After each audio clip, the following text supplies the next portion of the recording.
chapter 11.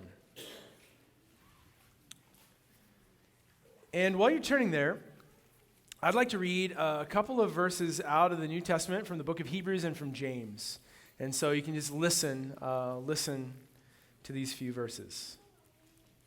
Now, faith is confidence in what we hope for and assurance of what we do not see.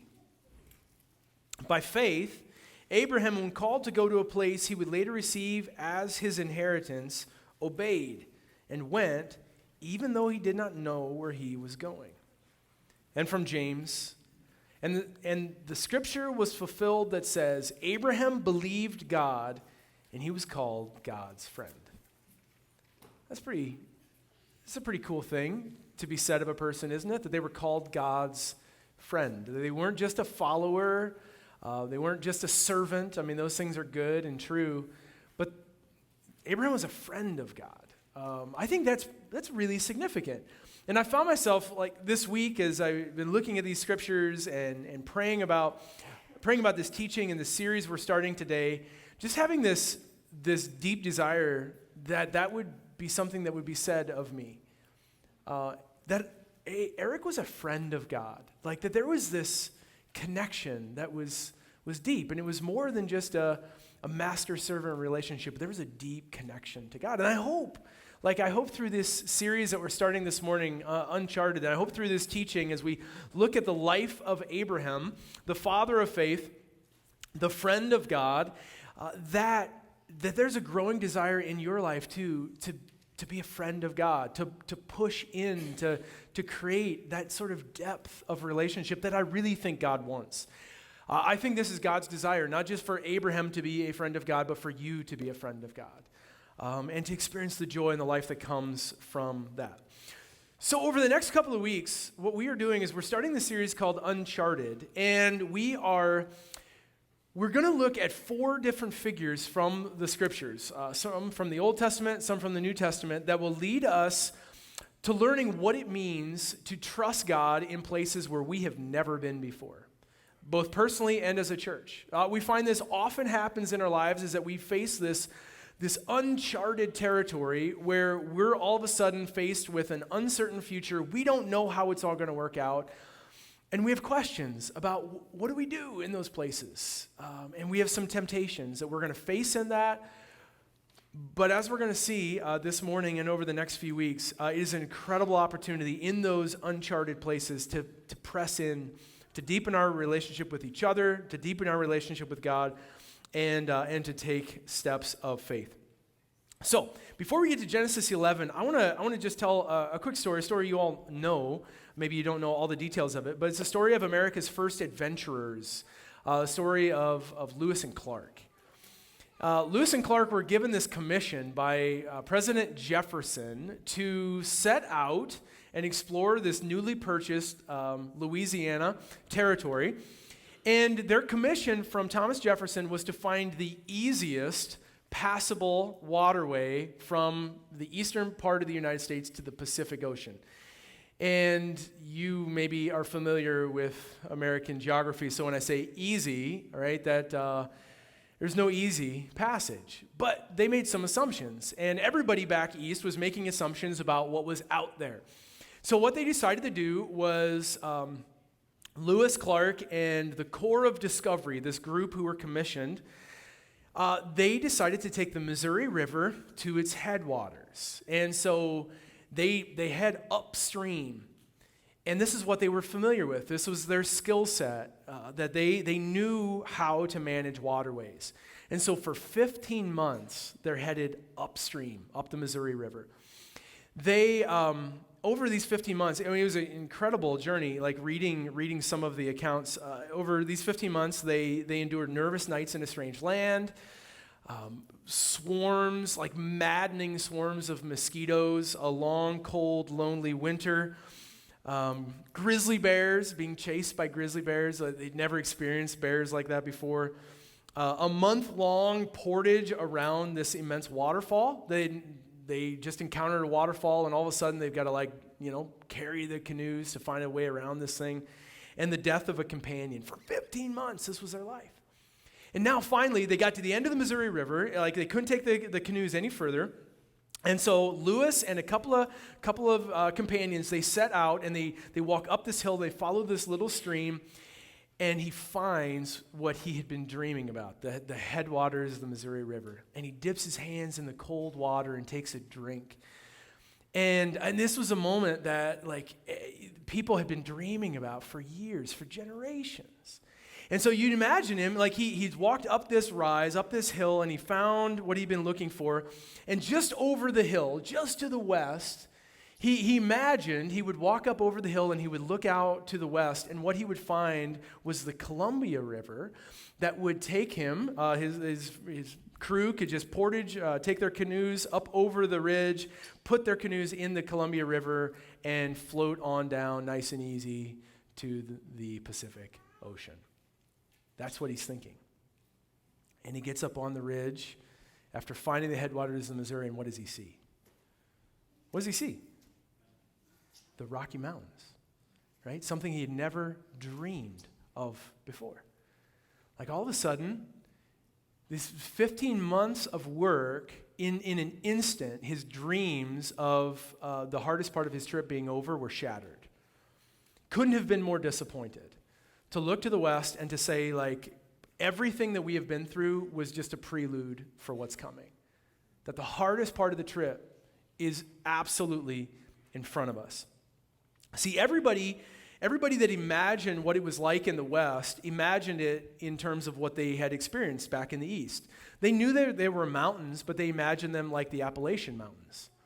And they assumed that, as they took this trip up the Missouri River, it was thousands of miles of this slow, gradual incline to the headwaters, and they imagined it would be a slow, gradual descent to the Pacific Ocean. And all of their assumptions were completely wrong.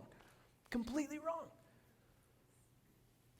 And what was in front of them was nothing like what was behind them, and what was going to get them forward, or what got them to this point, would no longer take them forward. The canoes were useless at this point. And so you imagine Lewis and Clark and their company of people, they're there and they're standing at the edge of the map. What is in front of them is completely uncharted. And they have some options of what to do. And I find there are these moments in our lives too. There are moments in my life, and I'm guessing there are moments in your life where you have come as far as your experience can take you. And the things that you have learned along the way, they have served you so well, and you have a skill set, and you feel pretty comfortable with navigating life as it has been. And then all of a sudden there is a moment where everything changes. And what is in front of you looks nothing like what's behind you. And it's really disorienting. Have you had moments like this? Where all of a sudden it's just it can be really disappointing to realize, man, I thought the future was going to look a lot like the past, and then all of a sudden it's nothing like that. What do you do in those moments? I used to think, as a kid, you have this image of adults, and so you think, when I grow up, you make some decisions as a young person, but then your course is set, and you just stick on that course, and life is pretty much smooth sailing to the Pacific Ocean. You guys are in this place of life where you start thinking about your future, and you start thinking, oh man, okay, I'm 16, 17, 18, 19 years old, and I'm going to graduate, and then I've got all these decisions to make about, do I go to college, or do I learn a skill, a trade, start working, or what do I study, where do I go to school, what do I major in? And the future can be so paralyzing. It can be just it's so different than what has come before us. And you realize this is kind of uncharted territory, and there can be some fear in that, and that's pretty normal. But the decisions don't stop when you chart your first course. All of a sudden, then you move down that path of life, and then something happens, and you change again. A health situation changes. All of a sudden, you get a diagnosis that says the things that are coming look nothing like what was behind. A family situation changes. Our vocation changes, and all of a sudden, the rug is kind of pulled out from under us. And we realize this job we thought we would retire in isn't going to be the case at all. Relationships change, relationships end, and all of a sudden, what's in front of us, it's fearful and it's uncharted. And the church can be this way too, right? we've never been here before. Like we encounter these moments where it's like we don't know what's out in front of us exactly. We have never done co-leadership before as a church. We've never done that. Like we've always had one lead pastor. Howard has been here 27 years. And so if I'm really honest, like I've never stepped into a role like this before. Jim hasn't either. And so there's some fear. And maybe you feel some uncertainty of like, oh, what's got us to this place has been good. And so why don't we just keep doing what we've been doing? But all of a sudden there's this future in front of us that's uncertain and unknown. And it's going to require faith to take a step forward. So what I want to do is like holding your experience of whatever that uncharted future looks like, holding the church's experience, this Lewis and Clark idea. Let's step into the text and let's look at what Abraham discovers about a life of faith stepping into uncharted territory. So take a look, chapter 11, verse 31 and 32. So this is actually before Abraham. It was Abraham's dad, whose name was Terah. And it's about 2,000 years before Jesus. And we pick up on the story here, verse 31. Terah took his son Abram. Now, if you're familiar with this, God later will change Abram's name to Abraham and Sarai to Sarah. So just for like simplicity, I'm just going to say Abraham and Sarah throughout this whole thing. So Terah took his son Abraham and his his grandson Lot, son of Haran, and his daughter-in-law Sarah, the wife of his son Abraham. And together they set out from Ur of the Chaldeans to go to Canaan. But when they came to Haran, they settled there. Now Terah lived 205 years. That's not a bad life. I mean, that's a pretty good deal, 205. They had a great healthcare system in Haran, apparently. And he died in Haran. So let's just track this for a second. Terah somehow feels this nudge, this calling to go to this other place, and it's called Canaan, but they never make it. They end up sort of going, leaving, getting on the way, and they stop at this place called Haran, and they settle there, and they never move on. So just to give you some idea of orientation, you can see the map behind me. So there's this, over here by the Persian Gulf is Ur. Don't you love the name of that city? Where are you from? Ur? Yeah, what? Excuse me? Ur of the Chaldeans. And so they're going from Ur over to Canaan, which is just straight east, pretty easy shot, but there's a problem. What's between Ur and Canaan? Anybody? Desert, like this massive desert. So you have to go up and around. And so they follow the Euphrates River. This is like ancient Mesopotamia. They follow the Euphrates River up to Haran, and they stop. That wasn't where they were headed. That wasn't their final destination, but they stopped and they settled in Haran. Why? Why didn't they go all the way to Canaan? Why didn't they go to the place that they were feeling called to go? Well, we're not told, Scripture doesn't tell us the details, but we have some clues from history. One of them is that Ur, where they came from, and Haran, where they landed, were very similar cultures. They spoke the same language, they had same cultural customs, and they had the same religious system. They worshiped the same gods. And so all of a sudden, Terah and his family, they're on the way to Canaan, to this place they feel called to go, but they come to a place that's really comfortable because it's really familiar. It's a lot like where they left. And so it's like, well, this is good enough. Like, what if we just stayed here? I know we're supposed to press on, but this feels good. This feels right. And so they settle in Haran. Now, maybe the saddest verse to me is verse 32. The end of verse 32 says, and Terah lived 205 years, and he died in Haran. That struck me this week as being really sad. Because here's this guy who has this calling, who has this divine nudge to go someplace, and he settles for what's comfortable, and he never makes it to where God intends for him to go. And I wonder how many people die in Haran. I wonder how many people, just give up on the journey. Because it's hard, and it's uncertain, and it's unknown. And so they start out well. Like, how many people, you have this first encounter with God, and you just, like, God warms your heart, and you feel the life of God. Like, God is real to you, and so you surrender your life to Jesus, and you're baptized, and you're part of the family of faith, and you just, like, your whole life is like, God, yes, whatever you ask of me, yes, I am all in, God, I am yours. And there's, like, this holy fire ignited inside your heart for life with God. And so you set out, like, to just, like, storm the gates of hell for God, and you're giving your life to him.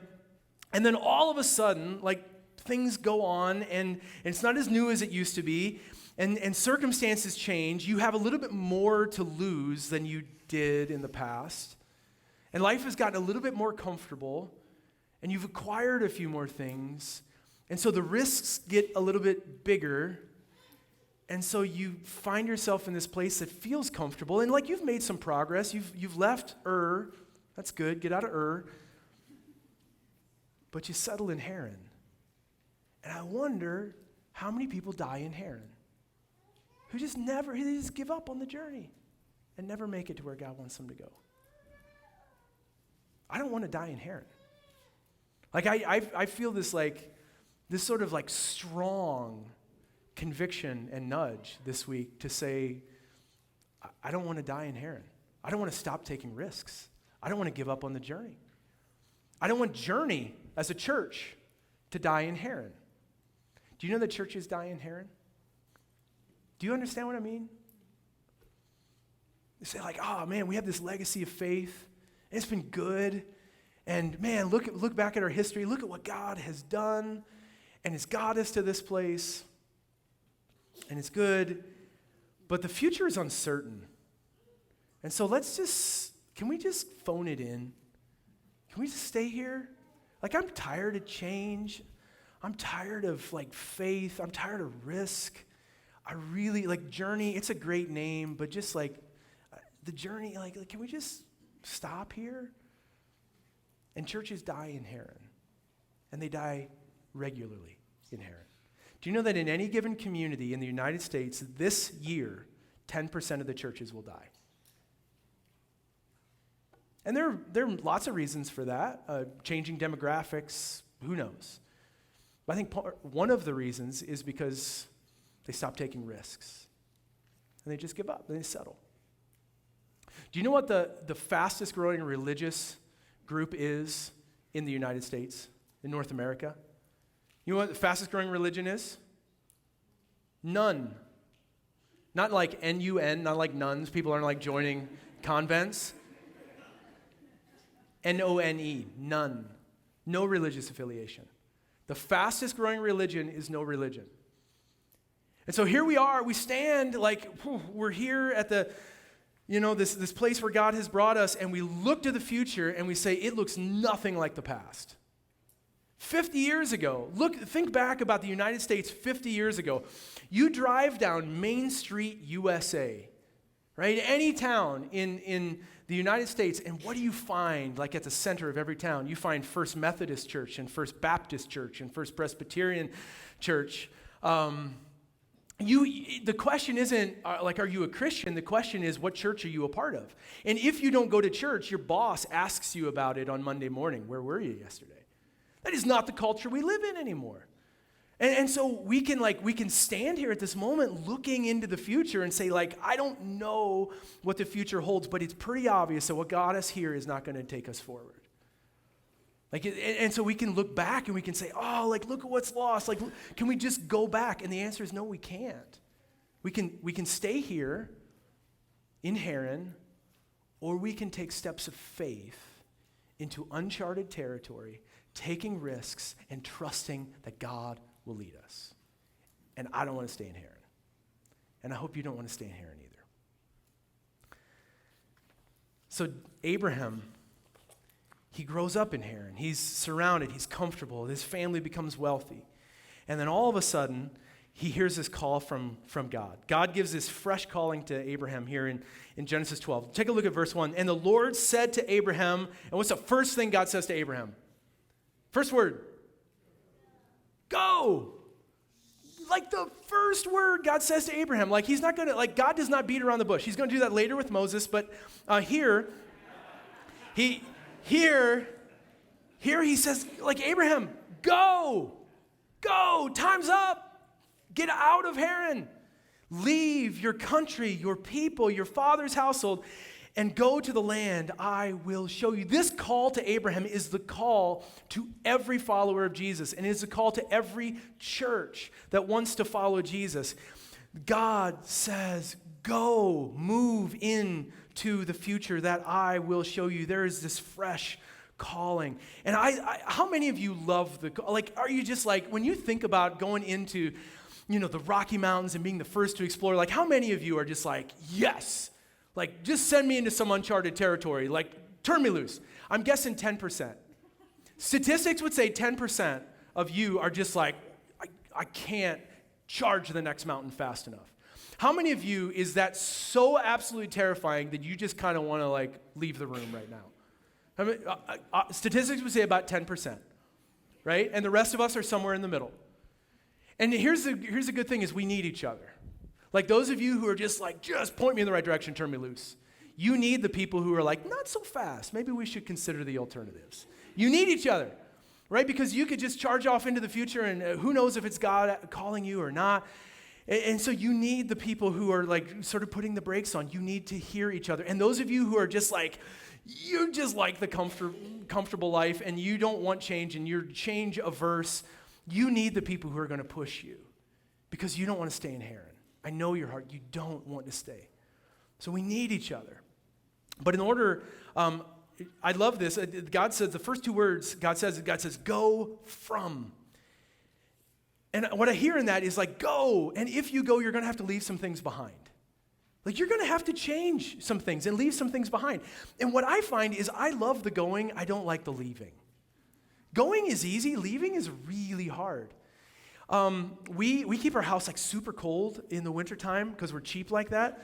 And so my alarm goes off in the morning and my head starts to turn about all the things I'm going to do today. And I'm excited about the day and whatever. It's like the going, I'm there. The leaving the bed that's hard. It's warm and cozy and comfortable. How many of you, you know what that feels like? Going is easy, leaving is hard. And like Lewis and Clark, here they are standing in this moment, the Rocky Mountains west of them. They came all this way by canoe, and it's very clear the canoes are not going to take them any further. So what do they do? They have to ditch the canoes. Like they have to say, these canoes were awesome. They got us here, but they're not going to serve us. So what do? They get rid of the canoes, and they get horses because the horses are going to help them over the mountains. Like in order to go, we have to leave some things behind, some things that have been good, that have served us well in our lives as a church, as people of faith. They were good, we celebrate them, but we're not tied to them. Sometimes people are past-oriented, and we're constantly like looking back to the past and just saying like, oh, no, like we need to celebrate the past and our family life and the faithfulness of God. And couldn't agree more. Absolutely. We have to honor those who have come before us. And the best way to honor those who have come before us is not by staying where they brought us. The best way to honor those who have come before us is by continuing to take steps of faith into the future. That's how we honor the legacy of those who have come before. And so go from, you're going to have to leave. You leave some culture, leave your people, leave your father's household, and go where? I don't know. To the land I'll show you. Like, don't you wish, and sometimes maybe you feel this way, if God calls me, if it's really you, God, you're going to lay out the 10-step plan, and I'm going to know where, the next step is here, and then step 2, 3, 4, all the way to the end destination. And God, if you really want me to go, would you just lay out the step-by-step, turn-by-turn directions, and then I'll take the first step once I can see the end. That's not how God operates. Right? I mean, you've walked with God long enough, many of you, to know that is not how a life of faith works. That God, it's like getting in your car and heading across the country. Your headlights, if you're driving at night, do not shine to your destination. They shine a couple hundred feet in front of your car. But if you keep your car pointed in the right direction, your headlights will lead you to your destination. And this is how God works in our life. He doesn't just like illuminate the whole path. He just says, I'm going to give you enough light to take the next step, and then the next step, and then the next turn. And you might have to make some U-turns along the way, and that's okay too. But God says, I will guide you. I will show you the place. That this uncharted future in your life and in the life of the church, it is uncharted, but it is not unguided. And I hope that brings you some comfort. That you may not know exactly what the future is going to hold, but you know that God's presence, his guiding presence is with you, So this is what God says to Abram. I'm going to show you, take the step. And what does Abraham do? He goes, he takes a step. Look at what God says to him in verse 2 and 3. I will make you into a great nation. I will bless you, and I will make your name great, and you will be a blessing. I'll bless those who bless you. Whoever curses you, I will curse, and all peoples on earth will be blessed through you. What's the end game of God calling Abraham? It's to bless the whole world. It's not to bless Abraham and his family and to give him a life of comfort and wealth and security. It's to bless him so that he can bless the whole world. The end game is not about Abraham, and it's not about his life and his future. His faith is not about him, but it's about those who will come to faith through him. Do you know that your life of faith is not about you? It's not about you. And it's not about just your faith growing, and it's not about God pouring out blessings in your life. It's not about you, and it's not about me, but God calls us to take steps of faith, and our faith will grow if we're obedient to him, but it's not about us. It's about those who will come to faith through us. It's about those who will trust Jesus because of our acts of faithfulness. There's urgency in this. Like there's an incredible urgency to say it's not just about me. It's not just about my life and my growth and my family, but it's about the 50% of people in our community who have no relationship with Jesus. Do you know that's about the statistics? In any given community in the United States, and Reno County is about the same. It's 50% of people have no connection to a church community. Half the people, half of your neighbors. And that doesn't mean, there's probably some of those 50% who they don't go to church, but they have a relationship with God. That's probably fair. But your faith and what God may call you to, it's not just about you, it's about them. It's about how God is going to lead you to bless them through your steps of obedience. There's some urgency, there's some passion in this. Now, Abraham, like everybody who faces an uncharted future, he feels fear. And maybe some of you feel fear now, like at this stage in your life, as you look to the future. So what does Abraham do when he feels fear? We'll take a look at verse 10. Now there was a famine in the land, and Abraham went down to Egypt to live there for a while because the famine was severe. And so we don't know that God called him to go to Egypt. Maybe God would have taken care of him like there in Canaan. We don't know, but he decides to go. He's afraid of the famine, so he goes to Egypt. So maybe that's mistake number one. Who knows? But then as they get on the border of Egypt, in verse 11 it says, as he was about to enter Egypt, he said to his wife, Sarah, I know what a beautiful woman you are. Now let's just stop there for a second. Isn't this romantic? Like they're running for their lives from famine, and they get on the edge of the Egyptian desert, and Abraham has this moment, like where he just looks at his wife. Like, men, you know, right? This, husbands, you look at your wife, and the desert sun is like glancing off of her hair, and Abraham just looks at her, and he says, you are such a beautiful woman, Sarah. And it's right, this incredibly romantic moment. And then he spoils it by opening his mouth some more. So let that be a lesson to you. Just stop. So verse 12, I know what a beautiful woman you are. So when the Egyptians see you, they will say, oh, this is his wife. And then they will kill me, but they'll let you live. So say that you are my sister so that I will be treated well for your romantic moment is over at this point. So that I will be treated well for your sake and my life will be spared because of you. What's Abraham feeling right now? Fear. And what does this fear lead to? This massive failure. He doesn't trust God. He trusts his own schemes, and his failure, it hurts Sarah. It costs her. He knows, he's like, okay, yeah, Pharaoh, he's going to see you, you're going to be beautiful, and so he's going to just take you to be a part of his harem, and they're going to kill me. So let's just do this. Let's devise a plan. Say you're my sister, and he'll still do the whole harem thing, You'll get over it. And then they'll actually pay me the bride price for you because I'm your caretaker. So I'll be like sitting pretty. And then we'll see what happens in the end. This is ugly. This is ugly stuff. Abraham, the father of faith, the friend of God, he knew failure. He knew failure. Now, God redeems this whole thing, and God convicts Pharaoh and Abraham and Sarah, and they end up being rescued from this. But fear can sometimes lead us to failure. When you feel fear, when you're stepping into uncharted territory, it can make you so afraid, and that fear can lead you to just like devise your own plans and say, I'm going to just like structure this thing out, and I'm going to have the a 10-point strategy, and here's my plan to go forward. I'm going to control it. And that control will lead to failure, and that failure will hurt people around you. So fear is normal, and fear doesn't have to lead to failure. Fear can actually lead us to deeper faith. If you feel afraid about the future, about your life, good. Fear is not the opposite of faith. Sometimes we feel like, man, if I'm afraid, that means I don't have enough faith. I just need to drum up enough faith. No, press into your fear. Because fear is the environment where faith has a chance to express itself.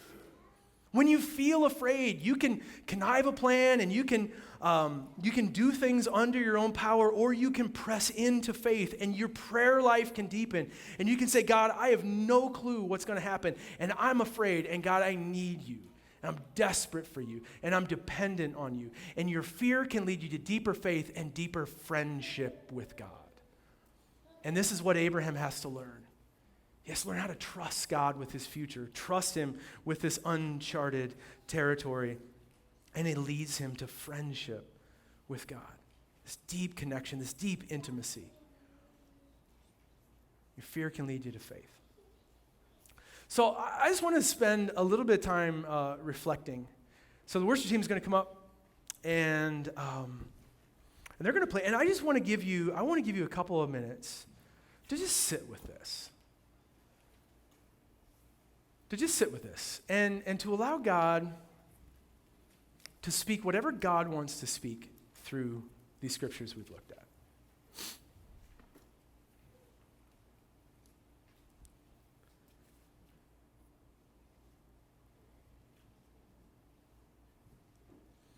And so is there an area in your life right now that as you look at it, you feel afraid? So just, again, kind of prayerfully open yourself up to God. And just say, God, would you help me find that place I'm afraid of?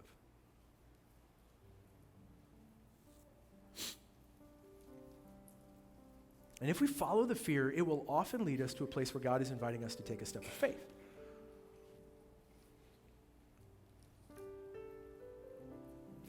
So just to ask God, is there uncharted territory that you are wanting to lead me into? And where is it? And what is it?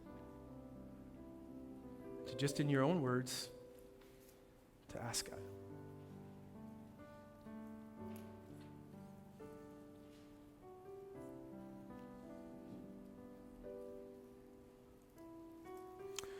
God, is there something I'm not willing to leave behind?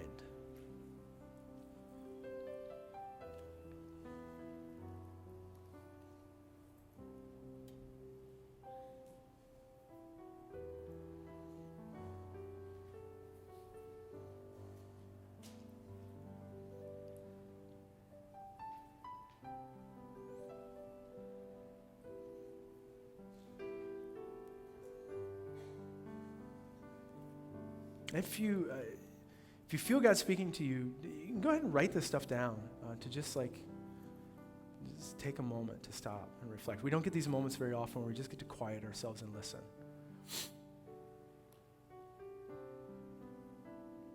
So God, what's keeping me back from taking a step of faith?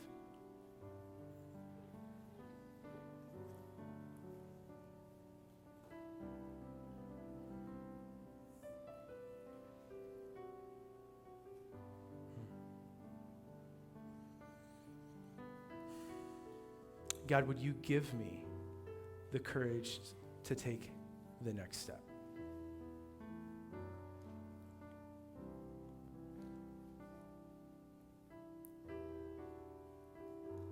God, help me to trust your guiding presence.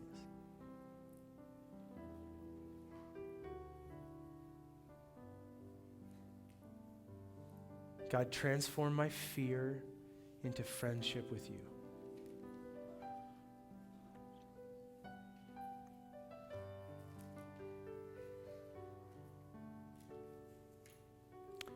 God, I pray for us as a church.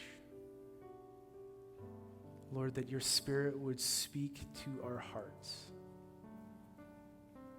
that we would listen to you, that we would trust you. God, that you know better than we do what the future holds. You know better than we do what the next right thing to do is. And so help us, God. God, we trust that your future, it is in your hands. We trust, God, that you have a plan to bless us so we can bless the world. God, would people come to faith, come to trust in you because of our simple acts of obedience? God, if you would use us in whatever way you want to, God, it'd be the most amazing thing in the world. And God, I pray for every one of us who's feeling the danger to stay in Heron, who that fire of passionate adventure of life with you has died out. God, light that fire again in our hearts. God, if our yes has been replaced with a yes, but, God, I pray that you, God, would speak to us so strongly, that you would move in our hearts, God, so deeply, that fire would be lit. God, that our only answer to you is yes. Yes. God, we are yours. We are your people. Lead us, God, we pray.